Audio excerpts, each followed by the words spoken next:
Today, we're diving into one of India's longest and, honestly, most misunderstood internal conflicts. It's a kind of shadow war that's been raging for more than half a century. This is the story of the Naxalite Insurgency.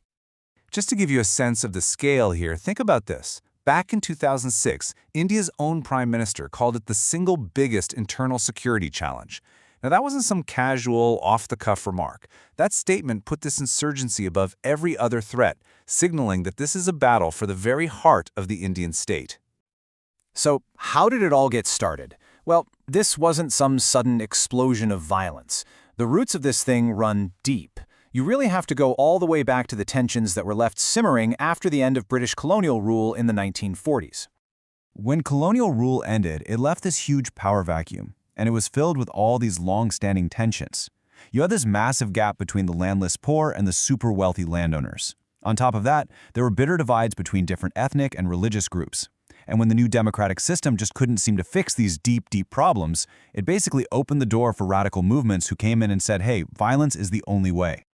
All those simmering tensions finally just boiled over in one very specific place. A tiny village that would unbelievably end up giving its name to a 50-year-long insurgency. This is the story of that Naxalbari spark. Okay, so what does Naxalite even mean? Well, the term comes directly from this village, Naxalbari, over in West Bengal. In May of 1967, this was the spot where a peasant uprising kicked off, led by radical communists who were fighting against the local landlords. The name just stuck, and ever since then, any insurgent following that same ideology has been called a Naxalite. And things escalated so incredibly fast. I mean, look at this. In 1964, you have a political party splitting up. By March of 67, a government with communists in it is actually in power in West Bengal. But for radicals like Charu Mazumdar, that just wasn't enough. So only 2 months later, they launched the Naxalbari uprising to take land by force. The government's response was swift and brutal, but it was already too late. The idea had caught fire. So even though that first rebellion in Naxalbari itself was put out, its embers were scattered all across the country. And they ignited this nationwide movement that, for a while, saw incredible growth, but also ended up facing a catastrophic failure. At the very heart of this whole thing was this fundamental split in thinking. On one side, you had communists who chose what you'd call the parliamentary path, trying to change the system from within by participating in elections. But on the other side, you had these new revolutionaries who saw the state itself as the enemy. For them, there was only one way forward: armed struggle. The main goal of this armed struggle was to create what they called liberated zones. So what does that actually mean on the ground? Well, it was a pretty systematic plan. Step 1, drive out the old power structures, like the landlords and the moneylenders. Step 2, redistribute all that land and cancel everyone's debts. And finally, you form armed groups and set up a complete parallel administration with your own courts, your own schools, directly challenging the authority of the Indian state. Now, this wasn't just a movement of rural peasants. No way. It totally captured the imagination of the time. You have to remember, this was the late 1960s. You had student protests in Paris, anti-war movements in the US, and that rebellious spirit found an echo in India. Thousands of urban students and intellectuals literally left their colleges and careers to go join the fight in the villages. But this first wave, well, it was doomed.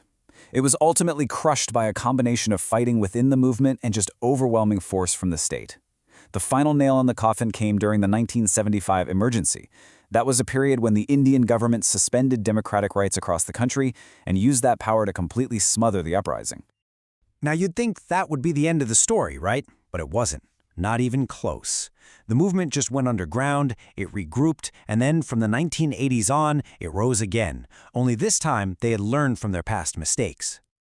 The phoenix metaphor is actually perfect here. It really was like a phoenix rising from the ashes. After the emergency ended, activists who were let out of jail didn't give up. They immediately got to work, rebuilding their shattered networks, patiently and quietly expanding their influence all over again. And the scale of this comeback was just staggering. By the 2000s, how far do you think they had spread? The Naxalite network was active in over 160 districts across India. This was no longer some fringe movement. This was a vast, coordinated insurgency operating on a massive scale. Those 160 districts formed what everyone started calling the Red Corridor, this long stretch of territory running right through the heart of India, all the way from Bihar in the east down to Andhra Pradesh in the south. Then, in 2004, something really crucial happened. The various splinter groups, which had all been kind of operating on their own, decided to merge. They formed a single, unified organization, the Communist Party of India, Maoist. This move made them a far more formidable and centrally coordinated opponent for the state to deal with. And that brings us more or less to present day. After decades of fighting, the conflict has really settled into this bloody, grinding stalemate, with two fundamentally opposed views on how, or even if, it can ever be resolved. This really captures the deadly feedback loop they're all trapped in. The state tends to see this as a simple law and order problem, so they send in police, special forces, and sometimes even armed local vigilante groups, often without really addressing the root problems.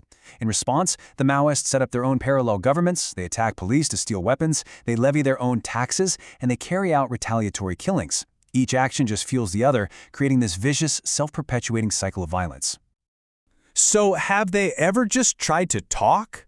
Yeah, they have. There were attempts at ceasefires in 2002 and 2004, but they all fell apart.